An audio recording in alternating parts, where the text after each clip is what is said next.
ጌታ ለዘላለም ይባረክ። ዛሬ ግንቦት 2 ነው። ይሄ የግንቦት ወር በጣም ከባድ የሆነ ወር ነው። የአመፃ ልጅ ከነ ልጆቹ የሚነሳበት ወር ነው። ስለዚህ ቅዱሳን ተግታችሁ ልትጸልዩ ይገባል። ይኸውልህ በኢየሱስ ክርስቶስ ስም ማፍረስ አለበት። ይኸውልህ የጠንቋይን፣ የሟርተኛውን፣ የመተተኛውን፣ የአስማተኛውን፣ የሞራ ገላጩን ይኸውልህ አምልኮ ፈልጎ በኢየሱስ ክርስቶስም ትላንትና አባቶቻችንን ትላንትና አያቶቻችንን ሳያውቁ ይሄ ወንጌል ሳይገለጥላቸው አሰቃይቷቸው ነበር። ነገር ግን ዛሬ የእግዚአብሔርን ስም የሚጠራ ትውልድ ተነስቷል። ዛሬ የሰማይን አምላክ እግዚአብሔርን የሚጠራ ትውልድ ተነስቷል። ስለዚህ የአጋንንትን ምሽግ ማፍረስ የምትችለው የሰማይን አምላክ እግዚአብሔርን ጠርታ ነው። ወዳጄ፣ ወንድሜ፣ የአባቴ ብሩክ ሰይፍ በእጅ ላይ አለ፣ እርሱም የእግዚአብሔር ቃል ነው። እሳት በእጅ ላይ አለ፣ እርሱም የእግዚአብሔር ቃል ነው የሚያቃጥል። መዶሻ በእጅ ላይ አለ፣ የእግዚአብሔር ቃል ነው የሚያቀልጥ የሚያደቅ። ስሙ ለዘላለም ይባረክ።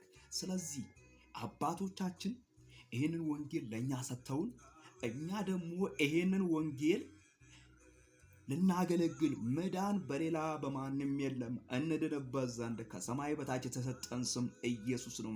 የልጁ የኢየሱስ ክርስቶስ ደም ከኃጢአት ሁሉ ያድናል ያነጻል ልንል ወንጌሉን ከፍ አድርገን ወተናል። ስለዚህ ይኸውልህ ማገልገል ምንችለው ስንጸልይ ነው። ወዳጄ ጸሎት ትልቅ ኃይል አለው። በጸሎት ተራራ ይናዳል። በጸሎት መካን ትወልዳለች። በጸሎት የሞተ ይነሳል። በጸሎት አጋንንት ይሸሻል። በጸሎት ቤት ይጠበቃል። በጸሎት የእግዚአብሔር አብሮነት ከአንተ ጋር ይሆናል። በጸሎት እግዚአብሔር ፊቱን ወደ አንተ ያዘነብላል። ምክንያቱም ከእግዚአብሔር ጋር የመነጋገሪያ ወይም ደግሞ ወደ እግዚአብሔር የመቅረቢያ መንገድ ትልቁ ጸሎት ነው። በዝማሬ ልናመልከው እንችላለን፣ ግን ስንጸልይ ይኸውልህ ጠላቶቻችንን እናስፈራለን። ድንጋጤ ነው የምንፈጥረው በጸሎት ድንጋጤ። አጥብቀን መጸለይ አለብን። ይሄ በአየሩ ላይ የሚሰራ በተለይ በዚህ በግንቦት ወር ላይ ከሚሰራው ለየት ያለ ወር ነው።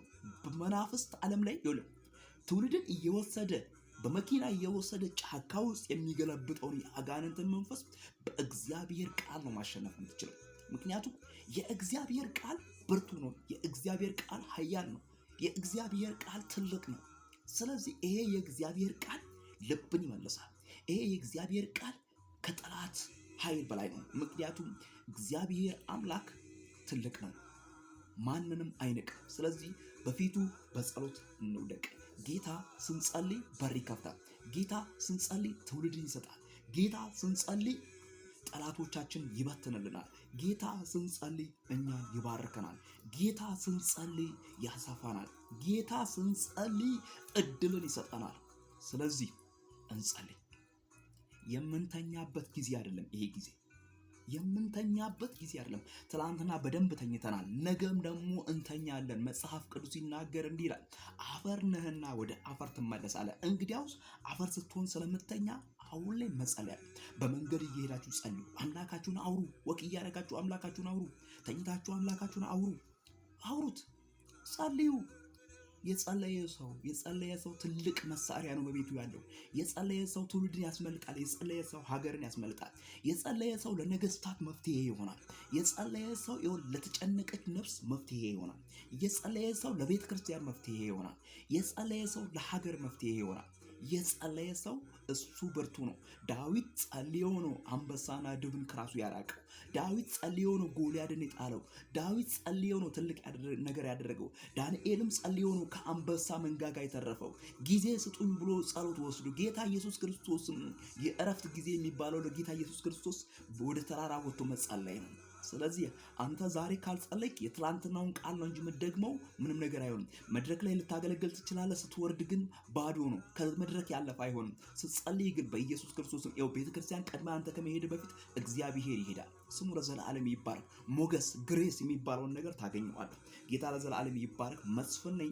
የእግዚአብሔርን ቃል ምሰብ የሰማይን አምላክ ልዑል እግዚአብሔርን የምጠራ ወንድማችሁ ነኝ። በቪዲዮ በቲክቶክ በቴሌግራም በማህበራዊ ሚዲያ በአጠቃላይ እየገባው መዳን በሌላ በማንም የለም እንድንበት ዘንድ ከሰማይ በታች የተሰጠን ስም ኢየሱስ ነው እያልኩ የምናገር ልጁ ነኝ። ስለዚህ ሁላችንም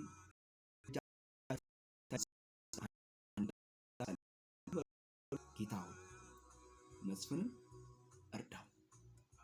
ሃሌሉያ። ጌታ ለዘላለም ይባረክ። ጌታ ለዘላለም ይባረክ። ጌታ ለዘላለም ይባረክ። ጌታ ለዘላለም ከፍ ይበል። ጌታ ለዘላለም ይወደስ። ጌታ ለዘላለም ይንገስ። ወዳጅ ጌታ ለዘላለም